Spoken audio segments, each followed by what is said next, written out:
যে সবাই ভাবে যে আমরা নাসার বিভিন্ন রকম টেকনোলজি ডেভেলপ করি, কিন্তু আসল কাজ হচ্ছে নাসার যে বিজ্ঞানের প্রশ্নকে উত্তর দেওয়া। আমাদের বিজ্ঞানকে নিয়ে কিন্তু আসল কাজ। যেমন ধরো যে আমরা যে বিভিন্ন রকম বড় বড় বিজ্ঞানের প্রশ্ন রয়েছে, যে আমরা কি বিশ্বে একা? এই পৃথিবীতে জল কারা আনলো? আমাদের মতো অন্যান্য কোনো গ্রহ কি আছে? এই যে বড় বড় বিজ্ঞানের প্রশ্ন, এই করতে গেলে কোন ধরনের যন্ত্রপাতি তৈরি করতে হবে, কোন ধরনের মেজারমেন্ট করতে হবে, তারপর সেই ধরনের যন্ত্রপাতি করতে হলে কি ধরনের টেকনোলজি দরকার। কেননা আমরা যখন প্রাণের সন্ধান করতে চাই আমাদের পৃথিবীর বাইরে, তখন আমাদের যখন প্রাণের সন্ধান করছি সেটা হচ্ছে আমাদের মতোই প্রাণ। মানে আমাদের মতো প্রাণ থাকতে হলে কী কী লাগবে? জল লাগবে, অক্সিজেন লাগবে। সেই জলটা খুব একটা ইম্পর্টেন্ট জিনিস। তা সেই জল যদি আমরা জানতে পারি যে কীভাবে এসেছে আমাদের পৃথিবীতে, তাহলে আমরা বুঝতে পারবো অন্যান্য জায়গায় যখন প্রাণের সন্ধান করছি তো ওদের জলটা থেকে আসছে। এই প্রশ্ন আগে এখনও তেমনভাবে উত্তর দেওয়া যায়নি। তার জন্য আমি একটা নতুন যন্ত্র তৈরি করেছি আর কি, যার নাম আমি বলি WhatsApp water hunting advance terahertz spectrometer on an ultra small platform. তা সেই যন্ত্রটা করবে কি, যে বিভিন্ন রকমের যে জল রয়েছে আমাদের, জল কিন্তু এক রকমের না, অনেক রকমের জল থাকে। সেই যে জলের যে অনুপাত কতটা, কোনটা কতটা আছে, কালার বিন্যাস।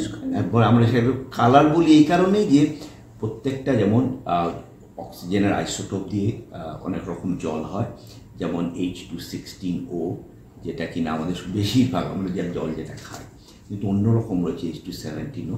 আর প্রত্যেকটা সেই জলের নিজস্ব একটা করে ফ্রিকোয়েন্সি আছে, তরঙ্গ আছে। তরঙ্গ মানেই তো একভাবে ভাবতে গেলে কালার।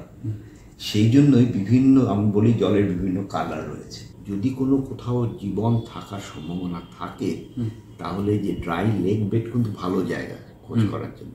তাই সেই জন্যই ওখানে গিয়ে যে পার্সিভারেন্স রোভার স্যাম্পল কালেক্ট করছে, বিভিন্ন রকমের এক্সপেরিমেন্ট করছে। আমরা অলরেডি অনেক এমন বার্তা পেয়েছি আর কি, যে ডেটা যে আসছে, যে আমরা এখন একটা কথা আগেই বলে রাখি পরিষ্কার করে, যে আমরা কিন্তু প্রাণের সন্ধান কোথাও পাইনি এখনো পর্যন্ত।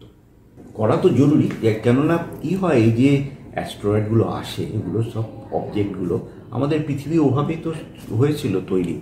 তা অনেকগুলো বিভিন্ন রকমের তাদের সাইজ আছে, তা আমরা ট্র্যাক করি, নাসা সেগুলোকে ট্র্যাক করে। যেগুলো খুব ছোট সেগুলোকে ট্র্যাক করা মুশকিল, কিন্তু সেগুলো ডেঞ্জারাসও না। তার কারণ ওগুলো আর যখন আমাদের বায়ুমণ্ডলে ঢোকে, তখনই ফ্রিকশানে ওগুলো ভেঙে যায়, পুড়ে যায়।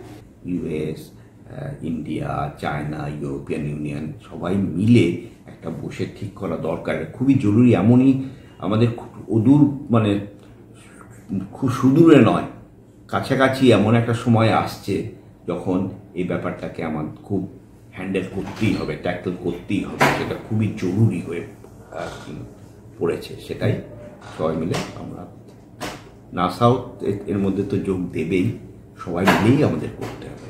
তারা খুবভাবে উদ্বুদ্ধ হচ্ছেন, কেন তারা একটা সুযোগ পাচ্ছেন মহাকাশ নিয়ে গবেষণা করার।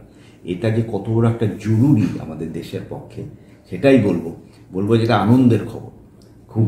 আর ইসরো আর নাসার সাথে খুব ভালো কোলাবোরেশন আছে। আমরা এবছরই একটা ফ্লাই করব NASA ISRO synthetic aperture radar, একটা ইনস্ট্রুমেন্ট।